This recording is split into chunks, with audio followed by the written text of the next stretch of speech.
Cops and other law enforcement people of Reddit, what were some cases you worked on that made you think, even if for a moment, that something supernatural/paranormal was going on? I was an EMT for a while.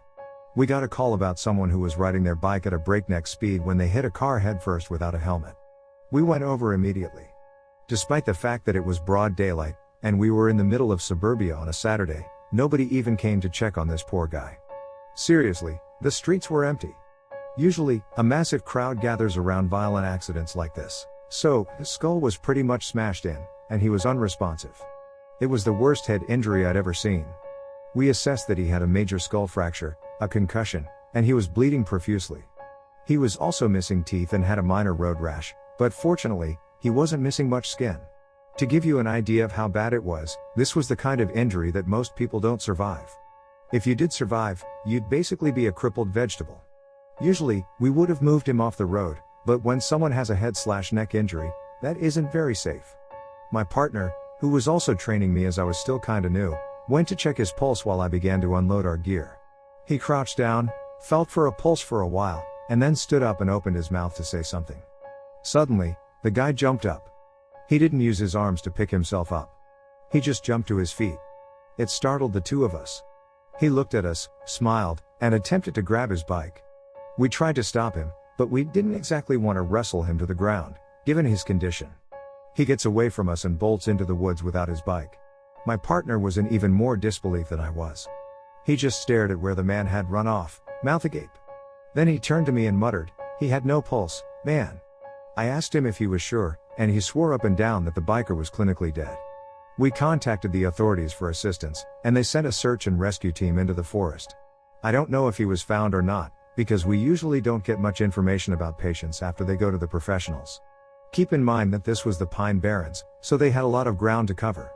My best guess is that he went to a loved one's house out of confusion. What I found odd about that is, head injuries bleed like hell, so you'd think the guy would leave a long red trail of blood for the cops to follow. I work in a pre-Civil War town that has lots of antebellum homes that survived the war. Ghost hunters have been to the town on several occasions. There is this one antebellum mansion that is more of a museum, that gets alarm calls semi-frequently. Every time, the side door to the house is open, and the kitchen has all cabinet doors and drawers open. Every ducking time. The caretaker says it's been happening since she started looking after the place about 30 years ago. We don't clear it without backup. I've spent a chunk of my career working in historic house museums, and people constantly ask if they're haunted. I am not a person who is into ghost stuff, but a good legend brings in the visitors, so I don't feel shy from explaining any deaths in the house. Recently, I worked at a historic house in a small town where a child was fatally injured falling down the back stairs. She died in the local hospital a few days after the fall, and the story was well known locally. People often reported strange feelings. A team of ghost hunters visited a few years back who claimed they detected a voice that something fell over during taping. Of course, nothing ever just falls over. The light over the stairs had been known to flicker before some rewiring was done during a restoration. We also had a summer student who was deeply into this stuff, to the point where she claimed a friendship with the ghost. I regularly scoffed at all this stuff. None of the staff I supervised ever reported anything strange, and I was frequently alone in the house without issues. However, on my third to last day working there, I was in the house with another staff member, taking them through the daily inspection routine. We were on the second floor when a loud banging came from the back of the house. When we looked out into the hallway, a light was on over the back stairs where the fatal accident occurred. Now, I was very careful never to leave lights on overnight because it's bad for the artifacts, and definitely had not turned that light on yet since we hadn't reached that part of the house.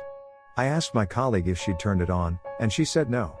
The banging occurred again, and we basically just bailed completely. In retrospect, I must have left the light on the day before, and the noises probably came from outside, but the confluence of events in the dark old house on a gloomy, cloudy day just made my skin crawl. EMS. Called to a house with police at around 3 a.m. Relatively small, shared house with a lot of rooms and people who don't know each other living there. Caller reports that there is blood everywhere, all on the walls, staircase, in the kitchen, on the doorstep. He thinks one of the upstairs residents is into dodgy stuff, which I assume was meant to be drugs or crime of some kind or whatever. Well, we open the door, and sure enough, there is blood everywhere. It's all on the floor and all the way up the stairs. It goes into the kitchen, too, but stops at the back door. There's a pool on the front doorstep, but not a big one. A couple of cops go upstairs ahead of me. I'm there thinking, well shit, if someone's lost this much blood, there isn't a great deal we can do for them anyway, and if whoever did it is still in the house, we're about to have a major scrap on our hands. In the UK, police are unarmed. We go to the door, the dodgy guy is in, and knock. He kinda answers like yeah. The cops say they're police, and they need to have a word with him. He comes to the door in pajama trousers and says he was asleep. He's not injured and has no blood on him. There's none in his room. He lets the cops have a search, and his room is all fine. Seemed like a regular guy to me. We speak to all of the other neighbors in the house, and the cops search their rooms and nothing. No one heard anything, that they told us anyway, and no one had anything suspicious in their room. There was no blood in anyone's bedrooms, and it was only on the stairs, hallways, kitchen, and front doorstep. The two cops call for a dog unit to attend and search the area. The dog arrives but tracks the blood no further than the front doorstep. Whatever had caused that blood to be there seemed to still be in the house, and we had no idea whose blood it was. Thought it could potentially have been an animal's blood somehow, but unless it was a large animal, there was way too much for that, and I hope we'd have found a large bleeding animal in our search. I had control pestering me to redeploy to another job, so I thanked the cops for helping me clear the house and said I had to go. They said they were going to go do a wider search and then resume, as there was nothing they could find. I never heard any more about it, and as far as I know, there were no murders or anything like that reported after that incident, so it's still an absolute mystery. I'm not sure if I'd describe it as paranormal, but it was certainly strange and spooky. I didn't feel creeped out at the time, but I definitely would have done it if I had been one of the people living in that house. Other incidents I've been to that I guess could be paranormal are usually just sad mental health incidents. Occasionally we end up at addresses with very elderly people who see their dead wives in their house and talk to them. I once went to a job where an old guy was there with his son. While I was doing some tests on the old guy, he was talking to an empty chair next to him, saying stuff like, "Oh, it's okay, he's just checking my blood pressure, then they'll be out of here, and we can go back to sleep." I didn't question it and got on with my work. When I spoke to the son afterward, he said his mom died a few years before, and his dad never really came to terms with it. The dad always claims he can see his wife there with him when she isn't and talks to her like she is. Apparently, he even sometimes makes her breakfast and tea still because he thinks she's actually there. Stuff like that is just sad rather than creepy, though. I've been in law enforcement for nearly 6 years, and I have had a few supernatural things occur during my shifts. The most recent one came from a 911 hang-up call.